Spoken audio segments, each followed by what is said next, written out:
The morning mist clung to the ancient pines above Fire Creek, like the spirits of his ancestors whispering warnings that Mape could almost understand, but never quite grasp.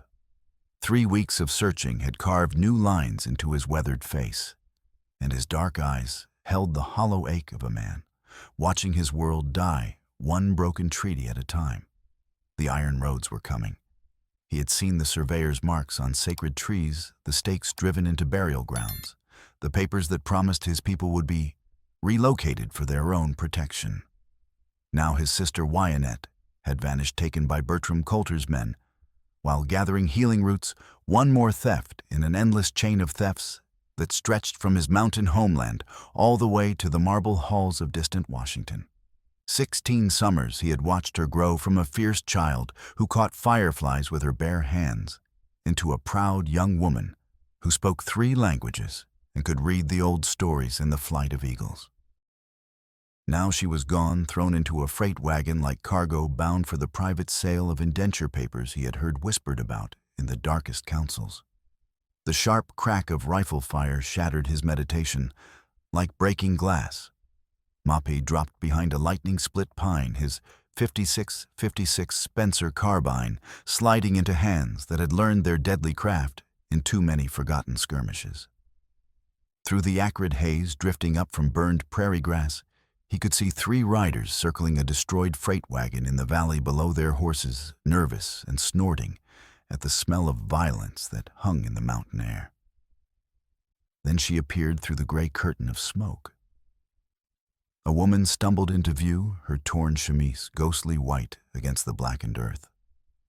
She moved like a wounded deer, favoring her left side auburn hair, hanging in tangled ropes around a face streaked with soot and blood.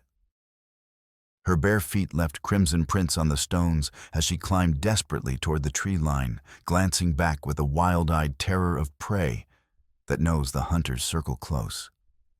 Another shot rang out, bark exploding from a tree mere yards from where she struggled up the slope. She stumbled, caught herself against a fallen branch, and kept climbing with the desperate determination of someone who understood that capture meant worse than death. When their eyes met across 30 yards of rocky ground, something passed between them, a recognition that transcended race and circumstance. Here were 2 souls balanced on the knife's edge of survival, finding each other in a moment when hope had nearly died in both their hearts. "Please," she gasped as she reached his hiding place, her fingers clutching at the fringed buckskin of his hunting shirt. Her voice carried the refined accent of Eastern education, incongruous in this savage place. "Don't let them drag me back to hell." Red welts circled her shoulders where she had chewed through rope bonds with desperate intensity. Hemp fibers were still caught between her teeth, and her green eyes held depths of anguish that spoke of losses too fresh and terrible to name. Before Mape could respond, another bullet whined past, embedding itself in the pine behind them with a sound like breaking bones. Without hesitation, he pulled her down behind the fallen log, his hard-muscled body shielding hers as lead whistled overhead. Her heart hammered against his chest like a trapped bird, and he could feel her trembling with exhaustion and terror that went soul deep. "Easy now," he murmured in English, tinged with the musical cadences of his native tongue. "Drink slowly." He pressed his water gourd into her shaking hands, his calloused fingers guiding hers to the worn leather rim. She drank without breaking eye contact, water running down her chin to cut clean tracks through the dirt and ash that masked her features. In the distance, the thunder of approaching hooves grew louder, accompanied by voices that carried the casual cruelty of men who had grown rich on others' suffering. "Dusty Bill's got her scent," a rough voice called from below. "She can't have gone far, not bleeding like that." Mape recognized the voice of Coulter's chief enforcer, a brutal man who wore death on his gun belt like other men wore tools of their trade. Behind the log, the woman's grip on his hunting shirt tightened until her knuckles went white as winter bones. The riders appeared at the crest of the ridge in a cloud of dust and flying pine needles. Dusty Bill led them, his small pig eyes scanning the timber with the predatory intelligence of a born killer. Christopher Pike rode beside him, younger, better educated, but possessed of a coldness that winter winds could never match. The third man wore a deputy's star that looked as tarnished as the soul beneath it. Mahpe rose slowly from behind the log, his spencer held ready but not quite aimed. The movement caught their attention immediately, and he saw recognition flicker in their faces, not of him personally, but of what he represented. Another obstacle to be removed in the name of progress. "Well, looky here," Dusty Bill drawled, reining in his lathered mount. "Got ourselves a buck playing protector to white trash." The racial slur hung in the mountain air like gun smoke. Mape's expression never changed, but something ancient and dangerous stirred behind his dark eyes. Behind him, the woman pressed herself against the log, trying to disappear into the shadows. "You seen a white woman come through here?" Christopher Pike asked, his voice carrying the false authority of purchased badges and corrupted law. "Escaped prisoner.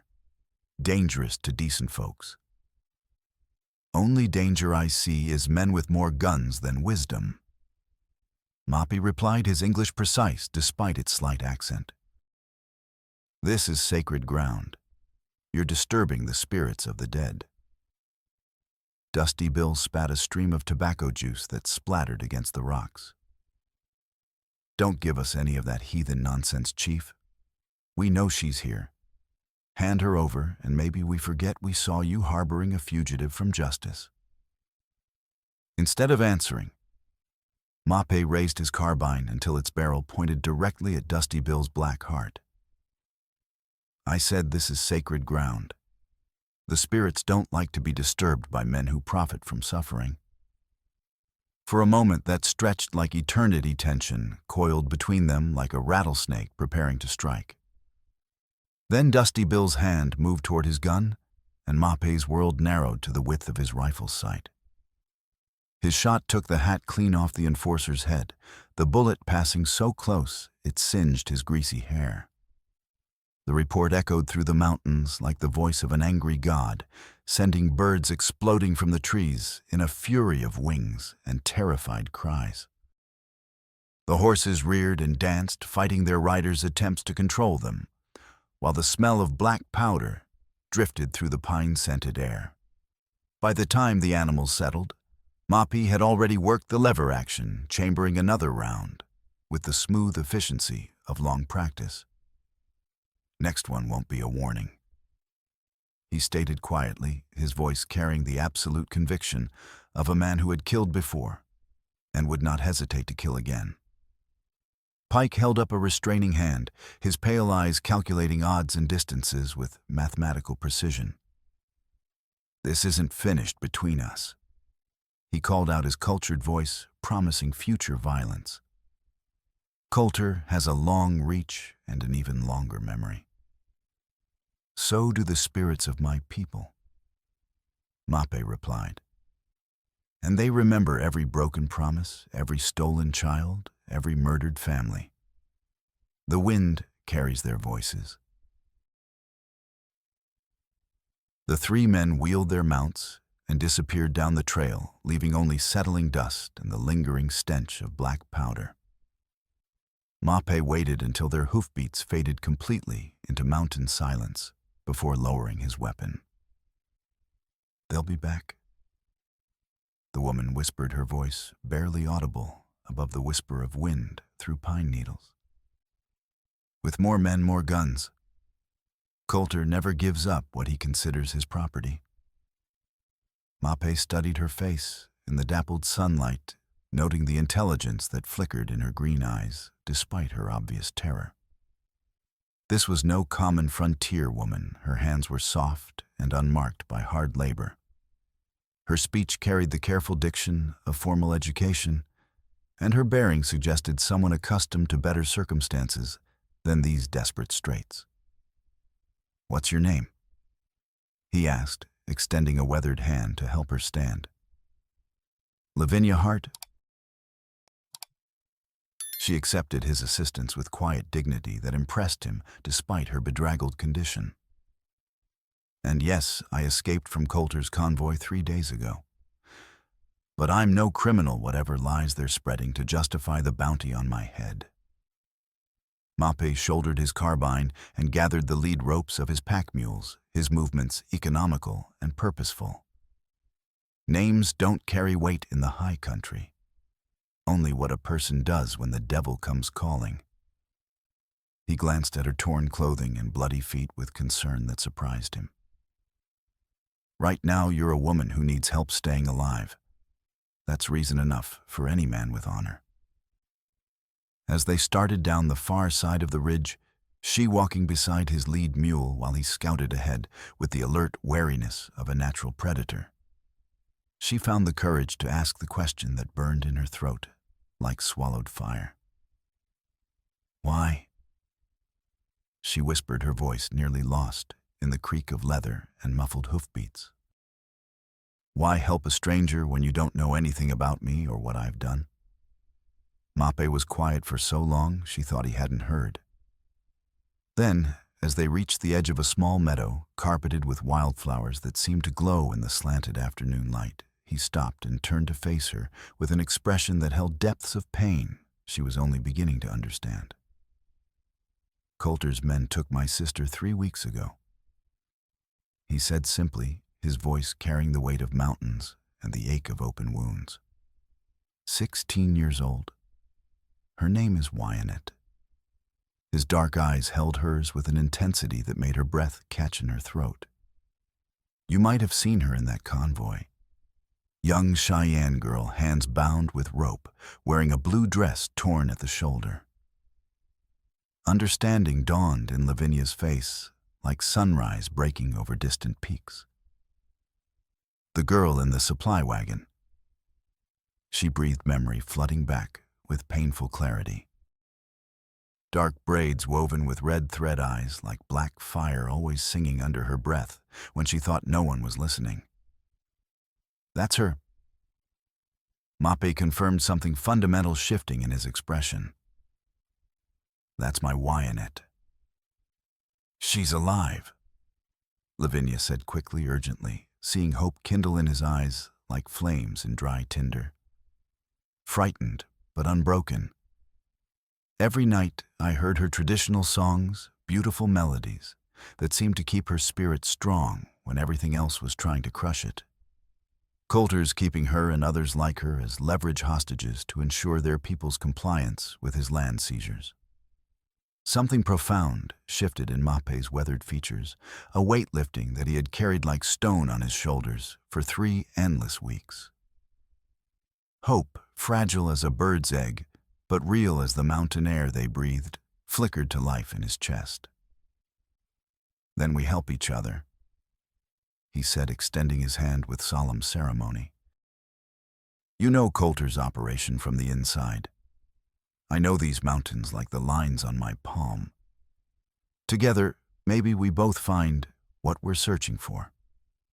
As they shook hands in the flower-strewn meadow, with golden afternoon light slanting through the pines, and the distant sound of rushing water echoing off canyon walls, neither could have imagined where this desperate partnership would lead them. But in that moment, it was enough to know that neither would face their demons alone. The hunt for Wyatt and for something that might pass for justice in this broken world had begun.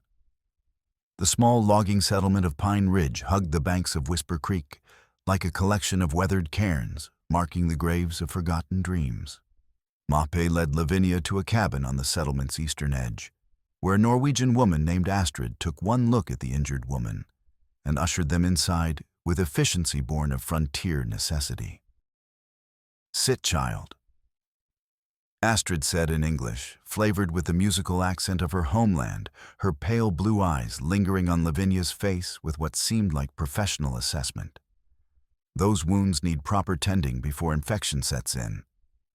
The cabin's interior spoke of simple prosperity: split log walls chinked with mud and moss, a fieldstone fireplace, that drew cleanly furniture hewn from local timber, with the patient care of a craftsman who understood that each piece might need to last a lifetime. Astrid moved with the quiet competence of a woman accustomed to healing gathering supplies, while Mape built up the fire. "How long since you last ate?" the Norwegian woman asked, studying Lavinia's gaunt features with growing concern. 3 days. Lavinia admitted accepting the wooden bowl of stew that Astrid pressed into her shaking hands. Maybe 4. Time loses meaning when you're running for your life. Makpi worked with the practiced efficiency of a warrior who had treated many injuries in places where weakness meant death. He heated water in Astrid's iron kettle until steam rose in wisps, then carefully cleaned each rope burn with movements that were surprisingly gentle for such large, scarred hands. "Tell me about Coulter," he said as he worked his voice carefully neutral. "How did a woman of your education come to work for a man like that?" Lavinia winced as he cleaned a particularly deep cut, then reached into her torn bodice to withdraw a small, oilskin packet that she had somehow managed to keep hidden during her 3-day flight through the wilderness. "I was his bookkeeper," she said, unwrapping several sheets of closely written accounts with hands that trembled only slightly. "Handling freight contracts, land transactions, what I thought were legitimate business dealings. But these pages, I tore them from his private ledger when I realized what I was really helping him accomplish." Mape studied the documents by firelight, his expression growing steadily darker as he decoded the entries. Land purchases made through paper companies with names that meant nothing. Payments to unknown entities marked only with initials. Strange coded references to federal guidelines and directives from D.C. that suggested coordination with authorities far beyond the territorial boundaries. "This isn't just cattle rustling and claim jumping," he said quietly, his finger tracing a particularly damning entry. "These payments are too large, too systematic. And look at these notations, per Interior Department guidance. Washington approval confirmed. Someone in the federal government is orchestrating this." "That's what I was beginning to suspect." Lavinia confirmed, her voice heavy with the weight of terrible understanding. The amounts were staggering, far beyond what local corruption could explain. And the timing, every major transaction, seemed to coincide with congressional debates about territorial development and railroad expansion. She paused, staring into the dancing flames, as memories too painful to voice threatened to overwhelm her. When she continued, her words came slowly, each one pulled from depths of grief that still felt fresh as open wounds. "My parents died in what we were told was a railroad accident in Ohio 3 years ago," she said, her voice barely above a whisper. "A bridge collapse that killed 17 people and cleared the way for a railroad expansion that made certain investors very wealthy indeed. Jasper and I never questioned the official explanation. Why would we? We were just orphaned children, grateful for the small settlement that kept us from complete destitution." Mape's hand stilled on the bandage he was wrapping, his dark eyes focusing intently on her pale face. "You think it wasn't an accident?" "I didn't then. But now." She gestured toward the stolen documents with a hand that shook with more than cold. "I see entries here that correspond to payments made around that same time. References to eliminating obstacles to eastern expansion. Payments to men whose names I recognize from the newspaper accounts of the investigation that cleared the railroad of any responsibility. The implications hung in the air between them like smoke from a funeral pyre." If Lavinia's suspicions were correct, then her family had been victims of the same conspiracy that was now devastating the Western Territories. Her parents hadn't died in a tragic accident. They had been murdered to clear the path for railroad profits. "And your brother Jasper?" Mape asked gently, though he suspected he already knew the answer. started asking questions about some of the forged documents he was handling. Lavinia confirmed, her voice breaking, on his name. He was getting too close to understanding the connections between Coulter's operation and whatever federal authority was backing it. 3 days after I tried to quit, a load of timber mysteriously shifted during transport and crushed him like an insect. Mape finished tending her wounds in thoughtful silence, his mind working to process the full scope of what they faced.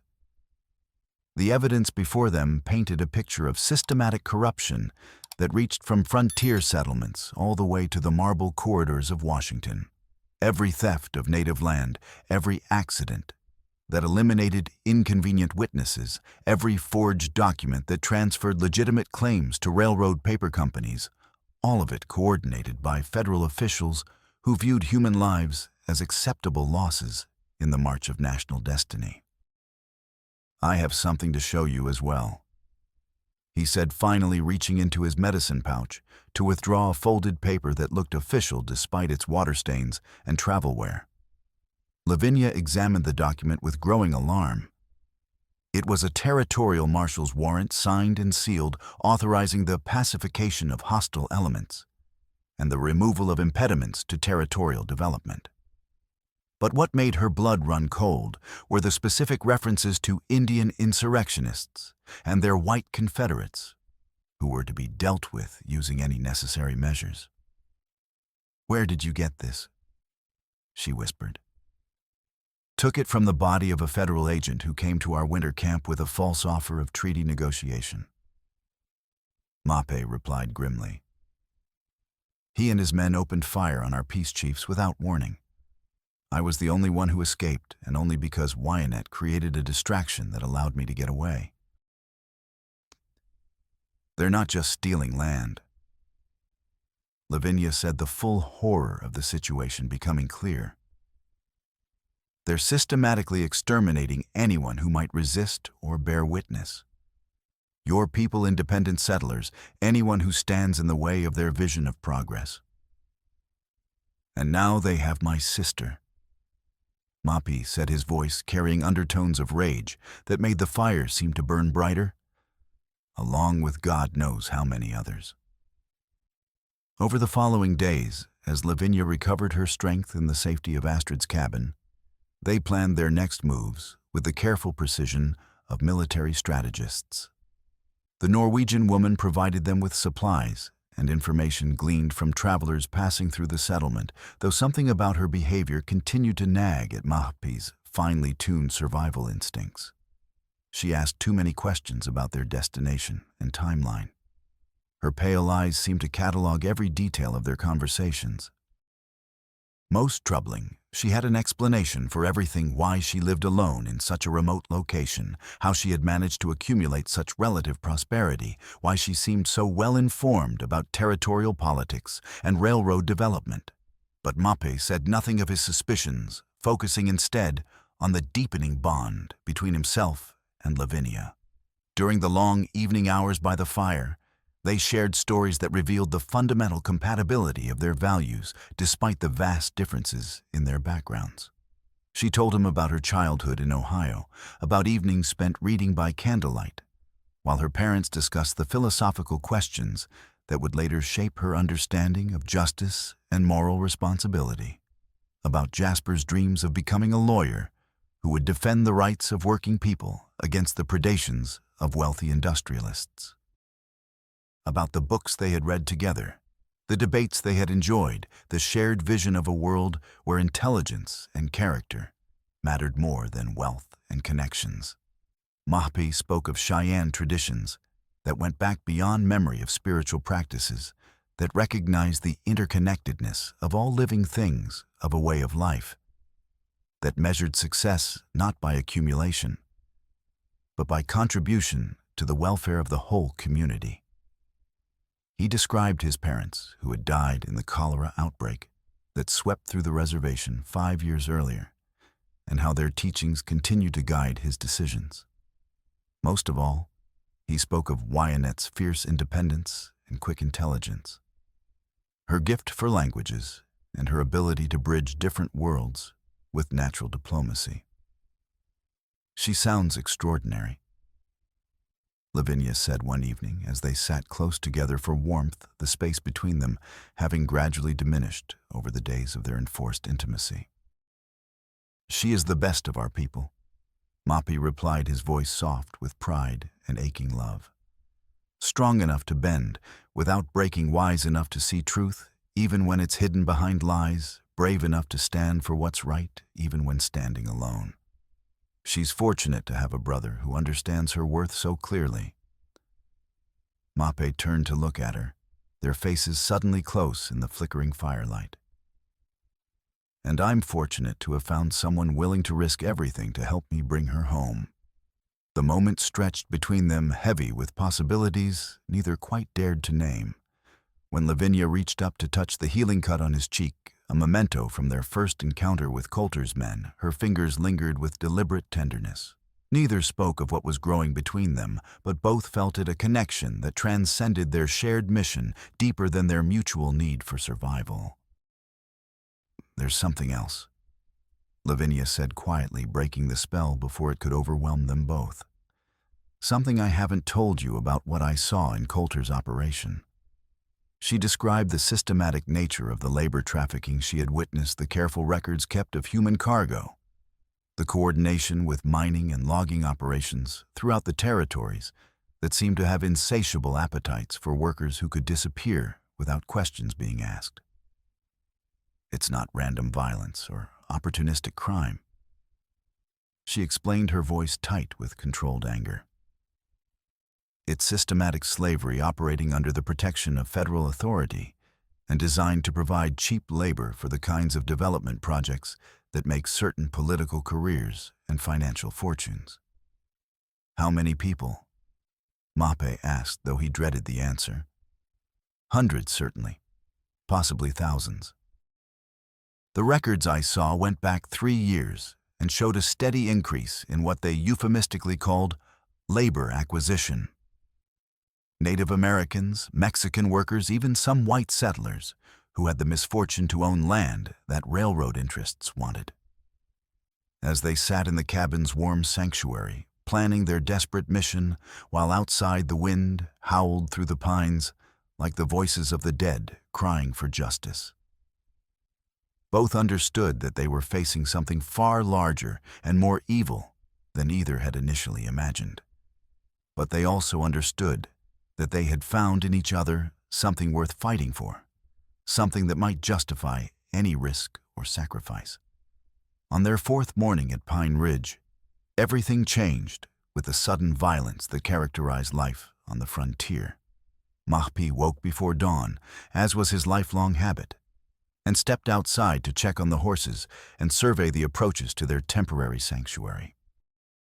In the gray pre-dawn light, he immediately noticed fresh boot prints in the mud near their cabin, multiple sets recently made with the precise spacing that suggested military training. His warrior instincts flared to full alertness as he slipped back inside to find Astrid standing over Lavinia's bedroll, with a small derringer in her weathered hand, and an expression of genuine regret on her pale features. "I'm truly sorry about this, child," the Norwegian woman said, her accent thick with what seemed like genuine sorrow. "But winter comes hard in these mountains for a woman alone, and Mr. Coulter's gold spends better than empty ideals." "How long?" Lavinia asked, fully awake, despite the gun trained on her heart, her voice steady despite the betrayal that cut deeper than any physical wound. 2 years now, since my husband died and left me with nothing but debts and an empty cabin," Astrid replied, her pale eyes reflecting the firelight like chips of glacier ice. "Coulter pays well for information about strangers who ask the wrong questions or carry themselves like trouble. I never wanted blood on my hands, but survival makes philosophers of us all." Mappe's hand moved toward his knife, but Astrid shook her head with the sad smile of someone who had already calculated all the angles. "I wouldn't recommend it, warrior. This little gun may look harmless, but it'll put a hole clean through her spine at this range. and I've already sent word to his men they'll be here within the hour. Money earned from the suffering of innocence turns to poison in the hand that holds it.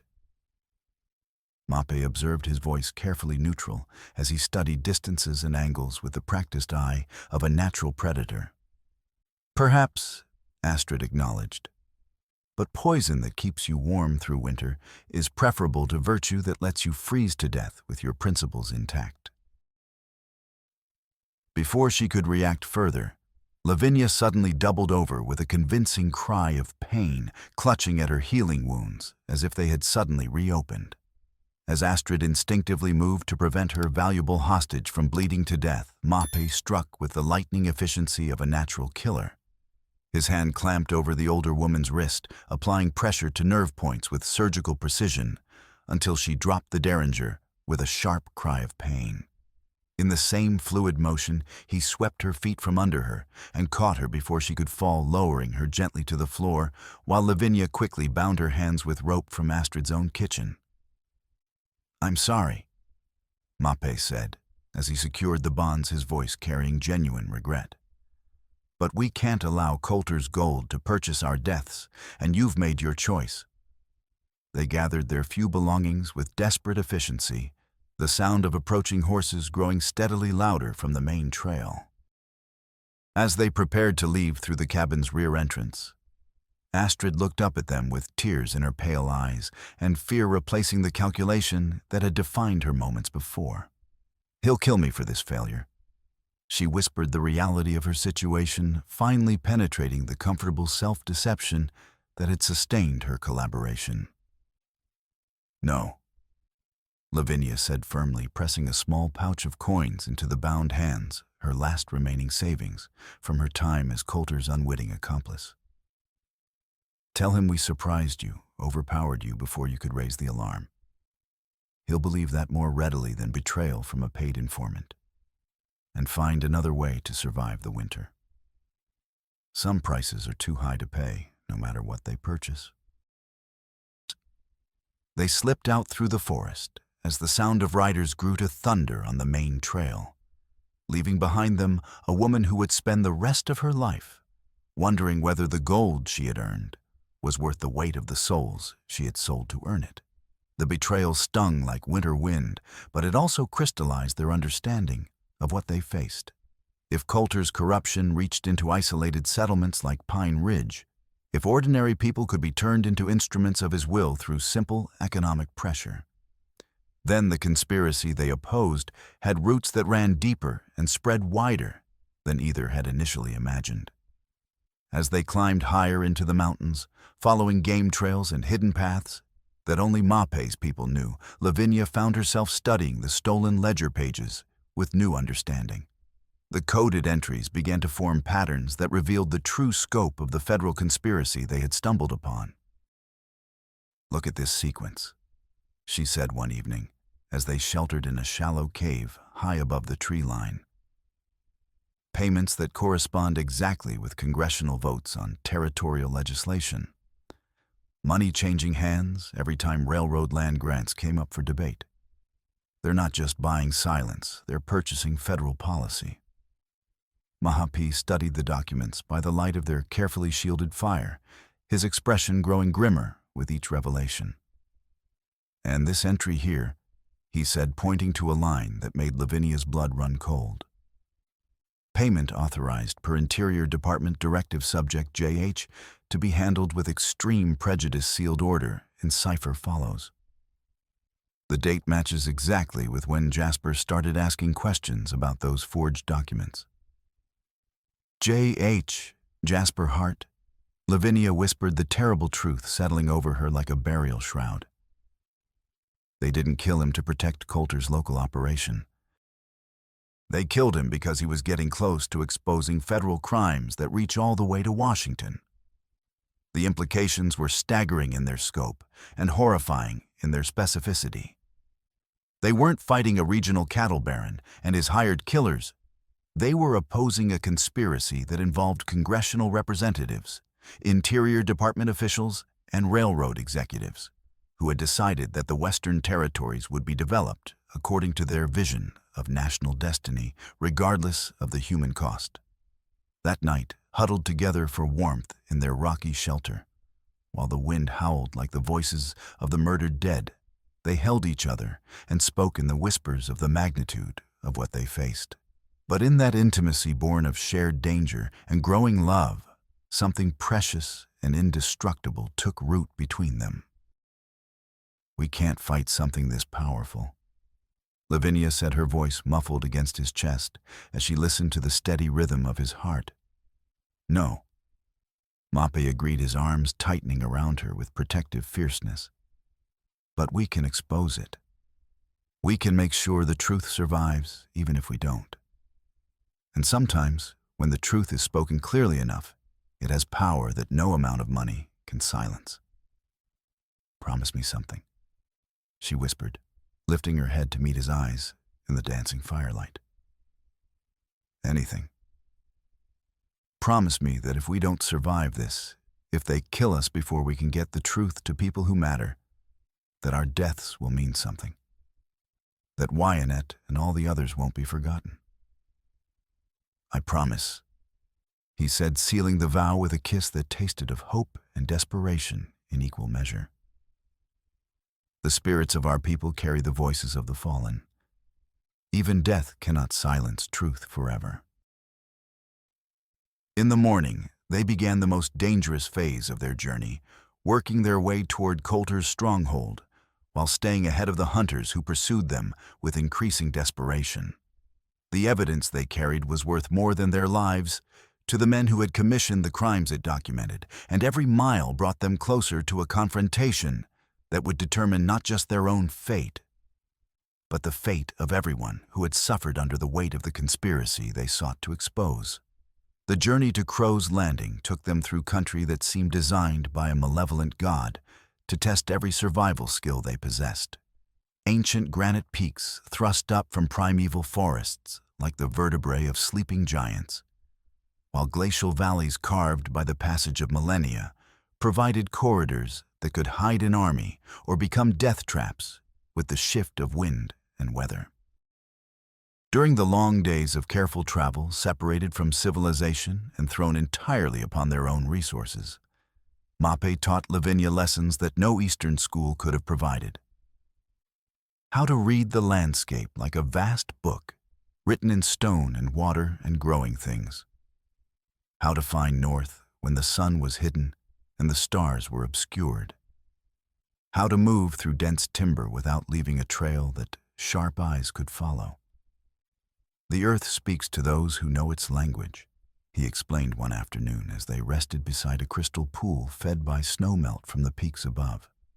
"Every broken twig tells a story. Every disturbed stone carries information. Every change in the wind brings news from distant places." His patience was infinite, his teaching methods shaped by generations of knowledge passed from parent to child in the careful preservation of wisdom necessary for survival. When Lavinia successfully tracked a wounded deer to its hiding place, using techniques he had shown her following signs so subtle, it seemed like magic to her untrained eyes, the pride in his expression warmed her more than any compliment ever had. But it was during the quiet evening hours, as they sat by carefully concealed campfires, sharing their meager meals and the stories of their lives, that their emotional and spiritual connection truly deepened. She learned about Cheyenne customs that went back beyond the reach of memory, about religious practices that recognized the sacred interconnectedness of all living things, about a way of life that measured wealth not by accumulation, but by what one contributed to the welfare of the whole community. He discovered her love of literature and philosophy, her quick, analytical mind that could grasp complex concepts with startling speed, her strength of character that had carried her through losses that would have broken lesser spirits. When she spoke of books she had read and ideas she had encountered, her eyes lit with the same fire he had seen in great orators and visionary leaders among his own people. The physical intimacy between them developed with equal naturalness, born of necessity, but sustained by genuine attraction and growing emotional connection. What began as contact required for warmth and safety, his hand steadying her across a treacherous stream, crossing her fingers, carefully cleaning a cut on his arm from a thorn bush, gradually evolved into touches that lingered with deliberate tenderness. When she stumbled on a loose rock slope and he caught her before she could fall, their faces ended up inches apart, her hands pressed against the solid warmth of his chest, his arms encircling her waist with protective strength. Neither moved away immediately, and in those suspended moments, the air between them crackled with awareness and possibility that both were beginning to acknowledge. One particularly cold night, high in the mountains, where the wind carried the voices of ancient spirits, they huddled together in their shared blankets for warmth that had become as much emotional as physical. Lavinia woke in the early hours to find herself pressed against Mape's side, her head on his shoulder, his arm protective around her, as if even in sleep he remained vigilant against threats that might harm her. Instead of pulling away, as propriety would have demanded, she allowed herself to savor the comfort and security his presence provided. When she looked up to find him awake, watching her with an expression of tender concern that made her heart race, something fundamental shifted between them. "I've never felt safer than I do right now." She whispered her words, barely audible above the wind that howled through the peaks like the voices of the lonely dead. "Nor have I," he replied, his hand gently stroking her hair with a reverence that spoke of feelings deeper than physical attraction. "Despite all the danger that surrounds us."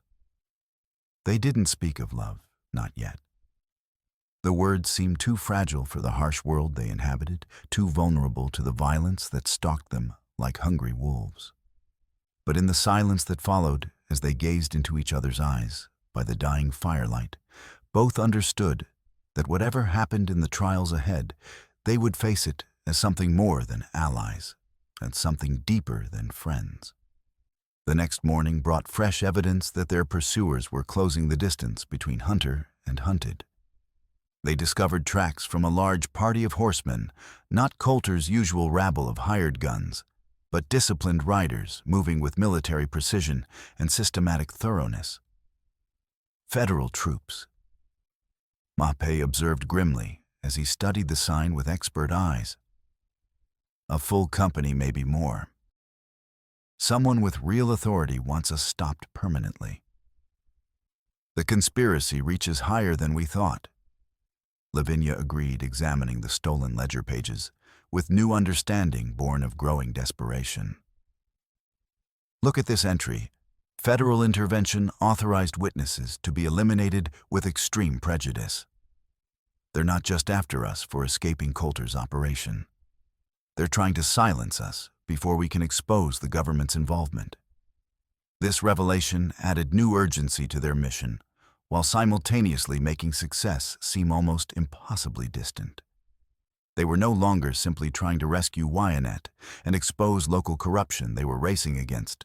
Time to prevent the destruction of evidence that could implicate officials at the highest levels of federal authority. Their route toward Coulter's stronghold became an intricate game of deception and misdirection, staying ahead of systematic pursuit, while gathering intelligence from sources who might not survive their own generosity.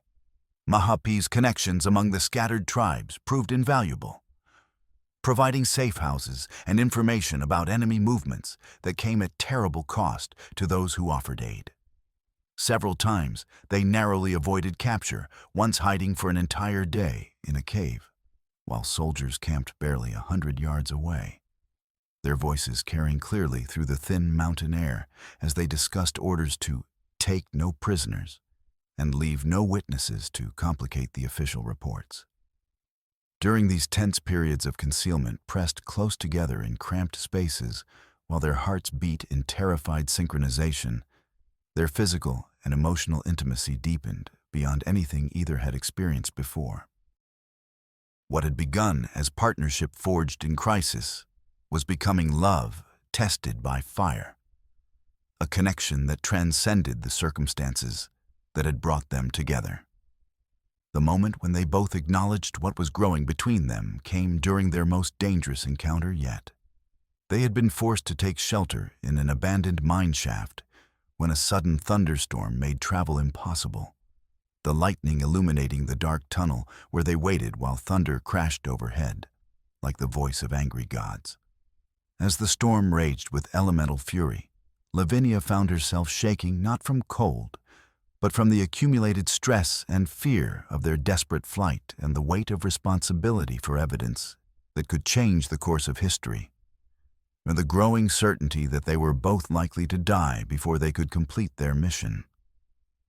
"I'm frightened," she admitted, her voice barely steady despite her efforts to maintain the composure that had carried her through previous trials. "Not of dying. I accepted that possibility when I chose to run rather than submit. But of failing, of letting Jasper's murder go unavenged, of never seeing Wyatt free of losing."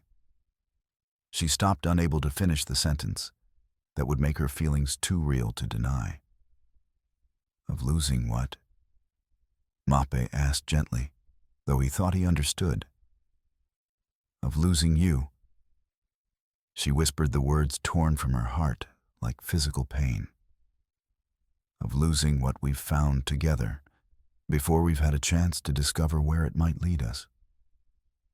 In response, he cupped her face in his hands, his thumbs gently wiping away tears she hadn't realized were falling. "You won't lose me," he said with quiet conviction that seemed to echo from the stone walls around them. "Whatever comes, whatever we face, we'll meet it together. That's not just a promise, it's a sacred vow." When he kissed her, then soft and hesitant at first, then with growing passion as she responded with equal fervor, it sealed more than their romantic feelings. It was a commitment to stand together against whatever forces sought to destroy them, a recognition that they had found something rare and precious in the midst of chaos and violence.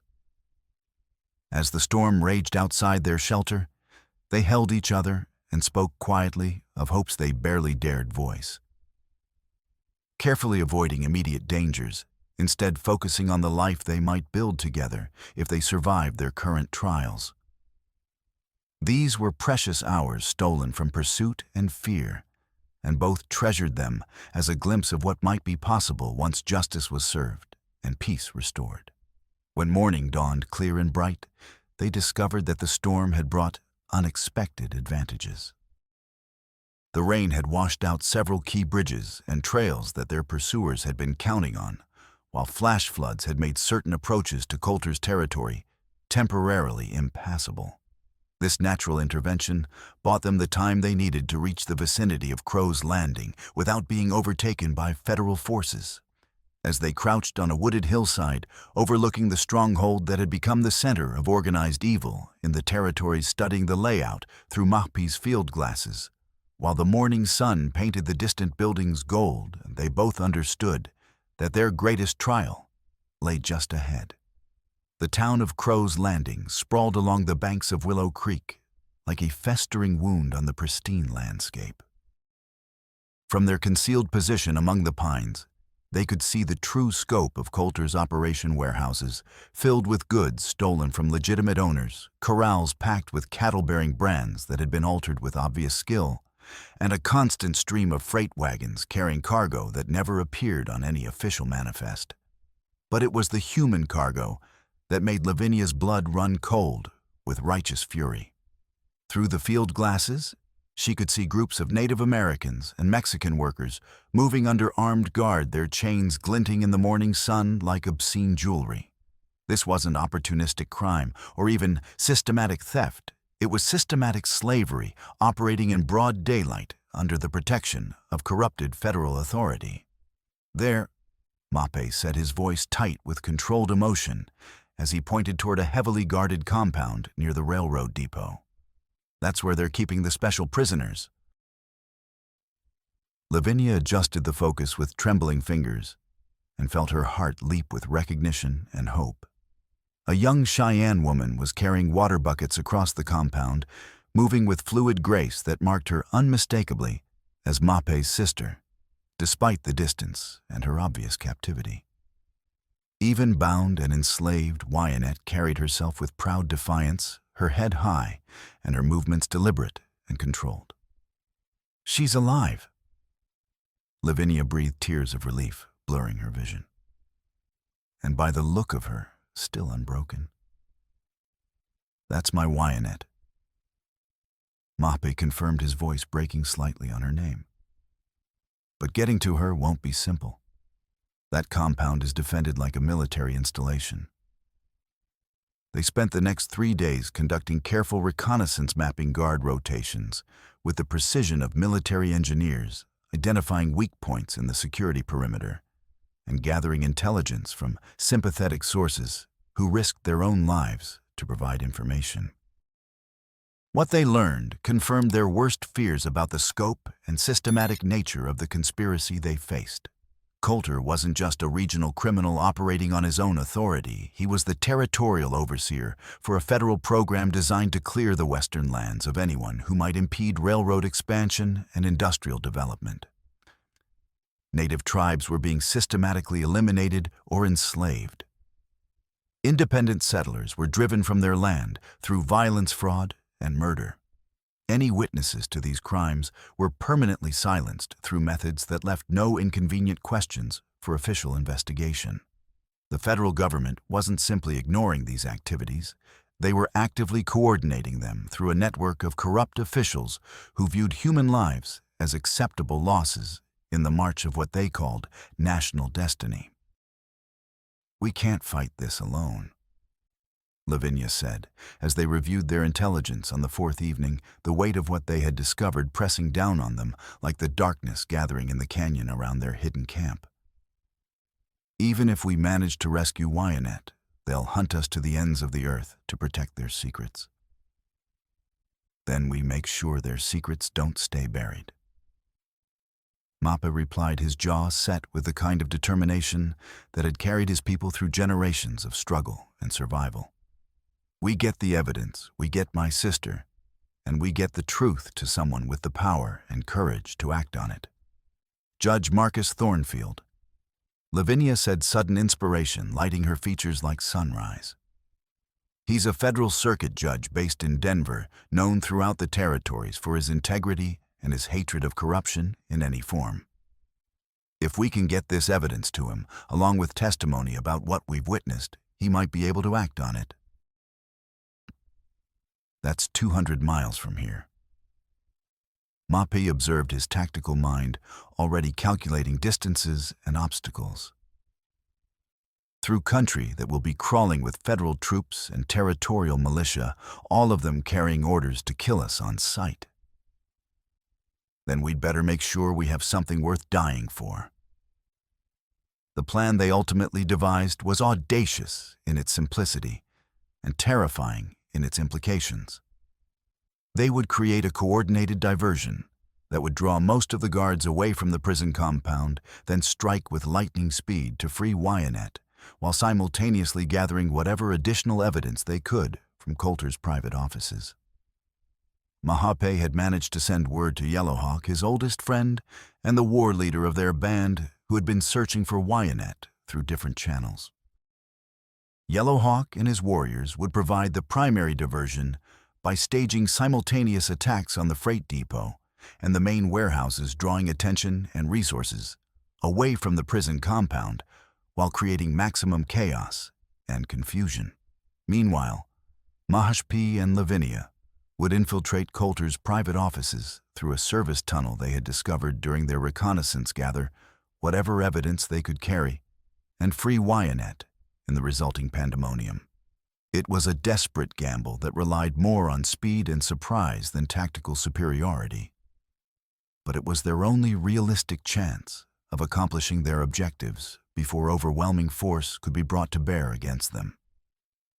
On the night before their planned assault, as they made final preparations in a hidden camp several miles from town, Mape and Lavinia finally spoke the words that had been growing between them throughout their weeks of shared danger and deepening intimacy.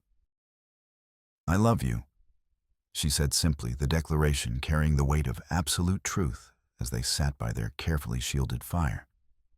Whatever happens tomorrow, whatever we face or fail to survive, I want you to know that these weeks with you have been the most meaningful of my life. And I love you, he replied, taking her hands in his with the reverence of a man handling sacred objects. You've shown me that it's possible to find light even in the darkest places, hope, even when everything seems lost, beauty, even in the midst of ugliness and violence. They held each other through the long hours of darkness, drawing strength from their connection and the knowledge that they faced their greatest trial as partners in every sense that mattered. When dawn broke gray and cold over the mountains, they were ready to risk everything on a single throw of the dice. The attack began at first light as Yellow Hawk and his warriors struck the freight depot with devastating precision.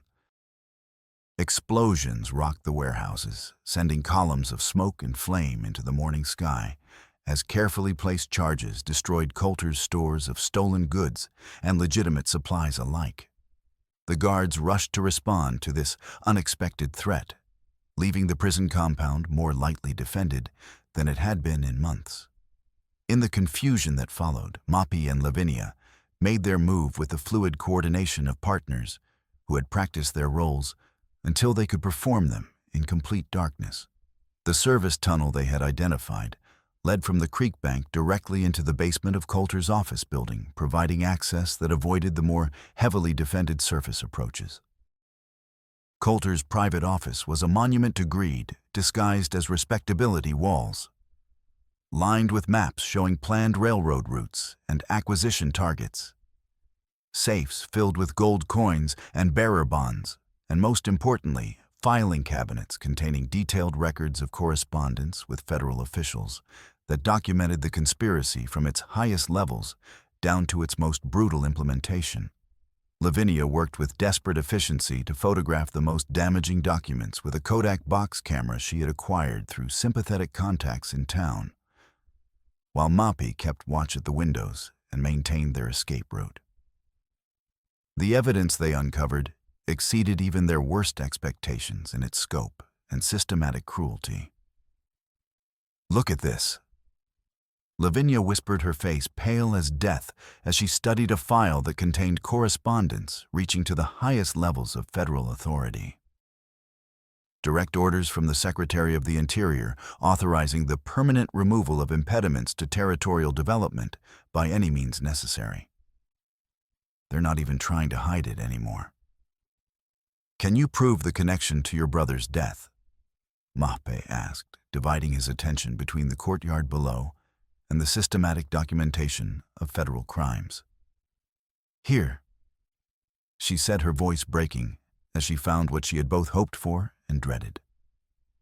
A telegraph from Washington dated 2 days before Jasper was killed.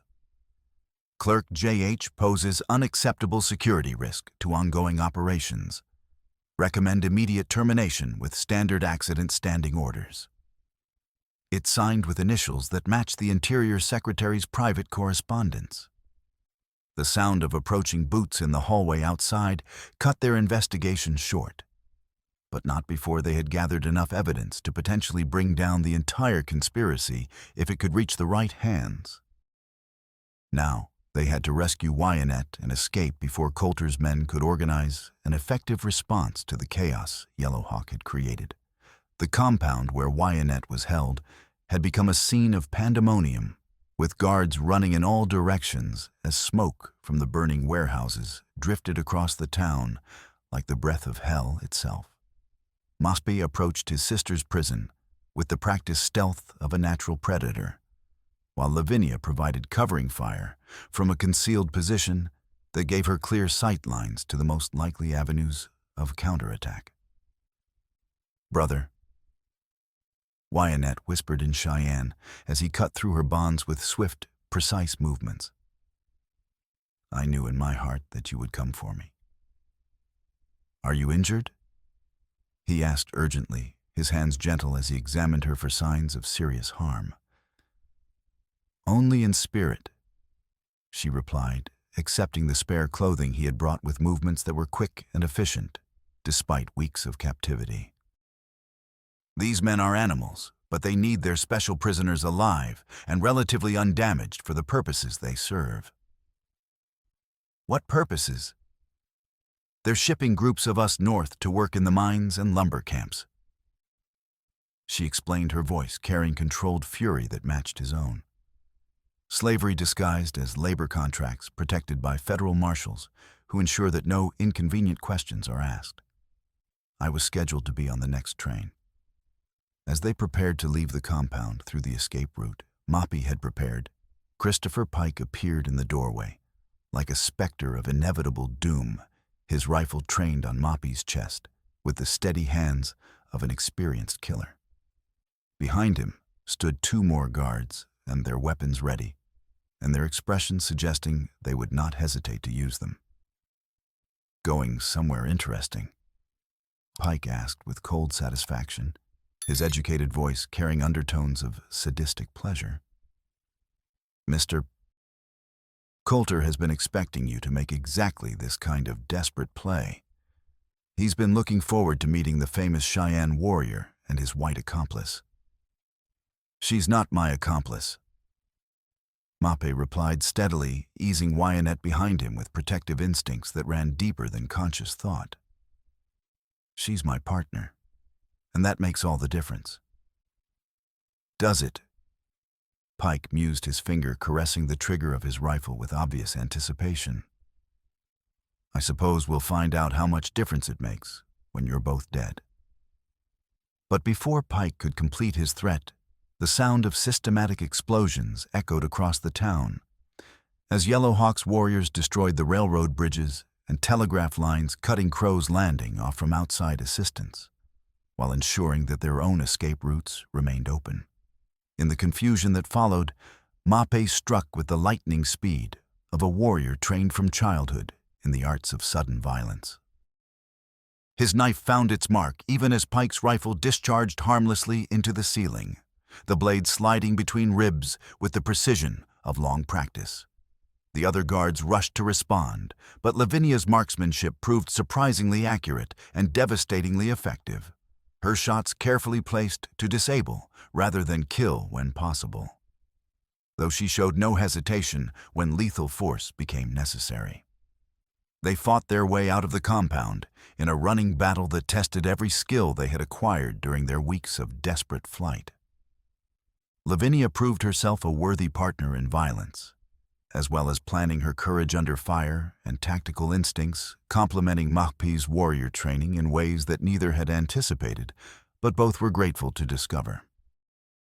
The escape from Crow's Landing became a nightmare chase through burning streets and collapsing buildings as Yellowhawk's diversionary attack succeeded beyond their wildest hopes, while simultaneously turning the entire town into a war zone.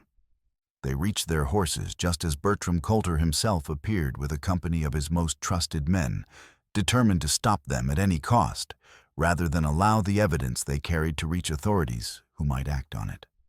What followed was a running battle through Devil's Canyon, where the walls rose sheer on both sides, and there seemed to be no escape except forward into increasingly desperate circumstances. Coulter had chosen the location deliberately, knowing that his superior numbers and firepower would be decisive in such confined quarters. But Moppy had one final stratagem that he had been holding in reserve for exactly this contingency. The charges he and Yellowhawk had placed along the canyon rim during their reconnaissance were designed to create an avalanche that would seal the canyon exits, while providing an escape route up the previously impassable walls for anyone skilled enough in mountain climbing to attempt such a desperate ascent. The climb out of Devil's Canyon, with Coulter's men shooting at them from below, while rocks continued to fall from the destabilized walls above, tested every ounce of strength, skill, and courage they possessed. When Moppy was wounded by a ricocheting bullet that shattered his left shoulder, sending him into shock from blood loss, and making it nearly impossible for him to maintain his grip on the treacherous rock face, it was Lavinia who got him to safety. Supporting his weight while navigating handholds that seemed designed for creatures with more limbs and better balance than humans possessed, she demonstrated reserves of determination and physical capability that surprised even her. Her refusal to abandon him when the logical choice would have been to save herself and Wyatt proved to him conclusively that her love was worthy of the absolute trust he had placed in it. But as they reached temporary safety on a ledge halfway up the canyon wall, they found themselves facing Bertram Coulter himself, who had somehow survived the avalanche and climbed after them with the single-minded determination of a man who understood that his own survival depended on silencing the witnesses to his crimes. "You think you've won something?"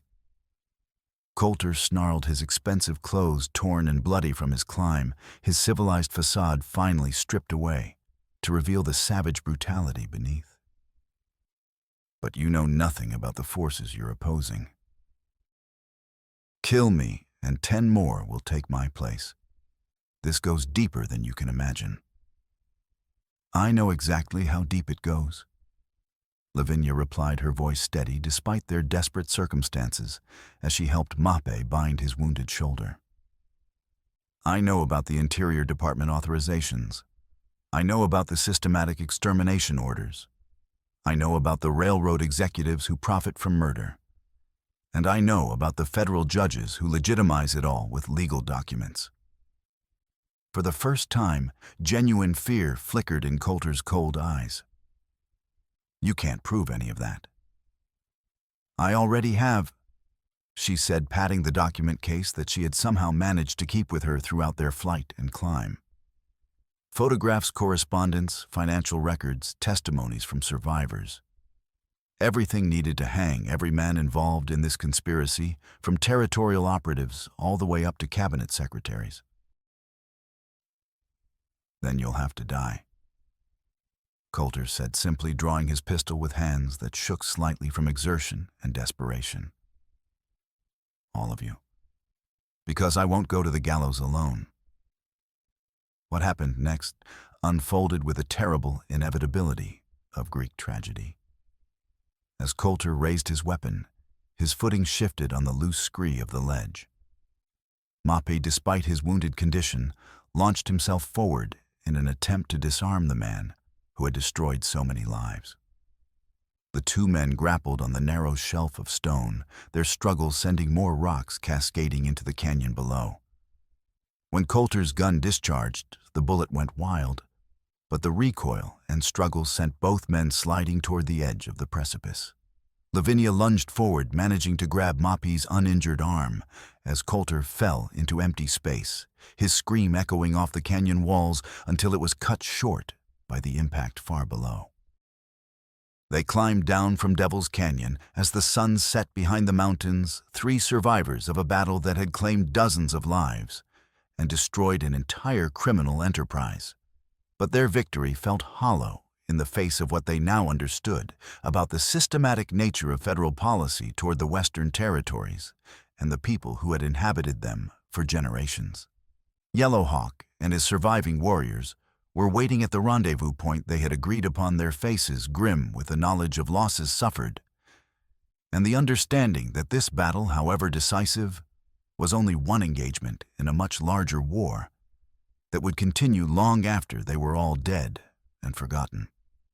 "It's not finished," Yellowhawk observed as they tended their wounds and counted their surviving comrades. Coulter was one man. The system that created him remains intact. Then we make sure the system faces judgment. Lavinia replied, her voice carrying the quiet determination of someone who had looked into the heart of organized evil and refused to be intimidated by its scope. "We get this evidence to Judge Thornfield in Denver. We make sure the truth survives, even if we don't." The journey to Denver took them through some of the most spectacular and dangerous country on the continent. But they were too focused on survival and their mission to appreciate the savage beauty that surrounded them. Federal troops and territorial militia were scouring the countryside for them, operating under orders that made their intentions brutally clear. No prisoners were to be taken, no witnesses were to survive, and any Indian sympathizers found in their company were to be dealt with using maximum force. They traveled mostly at night, avoiding established roads and settlements, where their unusual party might attract the kind of attention that would prove fatal.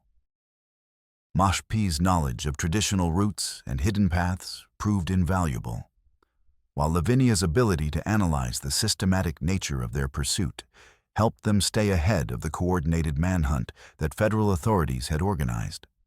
During the long days of enforced rest in hidden camps and natural shelters, their relationship deepened beyond anything either had thought possible under such desperate circumstances.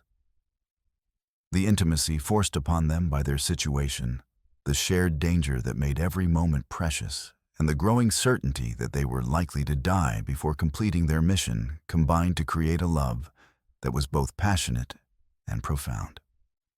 "Do you ever regret it?" Lavinia asked one evening as they sat beside a small fire in a grove of aspen trees, their golden leaves whispering secrets in the mountain wind. "Choosing to help me instead of searching for Wyatt through safer means." Mape considered the question with the seriousness he brought to all matters of importance, his dark eyes reflecting the dancing flames as he formulated his response. "I regret that we couldn't save more people," he said finally. "I regret that justice comes at such a terrible price. But I have never regretted walking this path with you." "Nor I with you," she replied, taking his hand in hers with a tenderness that spoke of feelings too deep for casual expression. "We've found something together that I never dared hope existed."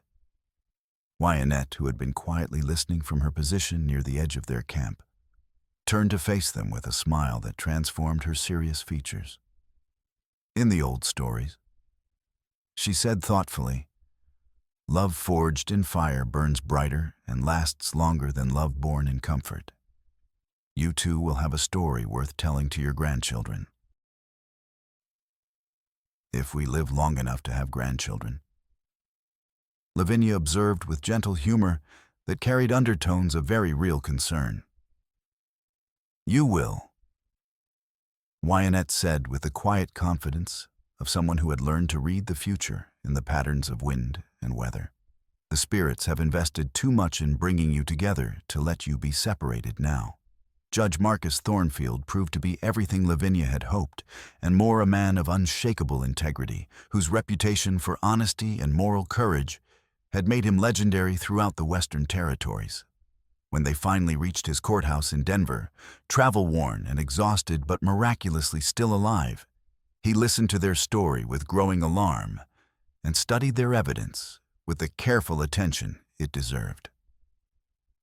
"This represents the most serious criminal conspiracy I have encountered in 30 years on the federal bench," he said gravely after reviewing the documents they had risked everything to obtain. "If these materials are authentic, and I believe they are, then we are looking at systematic federal crimes that reach into the highest levels of government."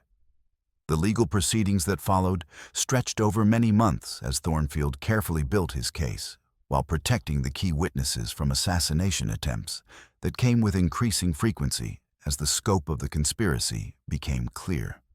The trials that eventually resulted captured national attention and led to reforms that fundamentally changed how the federal government approached territorial development and Native American rights. But the real victory came not in the courtroom convictions, satisfying though they were, but in the life that Mape and Lavinia built together in the years that followed. Their marriage, conducted according to both Christian and Cheyenne traditions, became a symbol of the possibility for understanding and cooperation between peoples who had too often seen each other as enemies.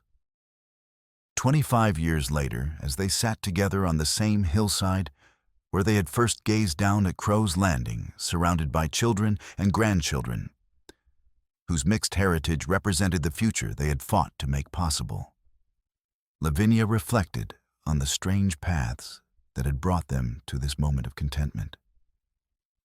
"Grandfather," a small voice called out in fluent Cheyenne, "tell us the story about the evil man and the burning town."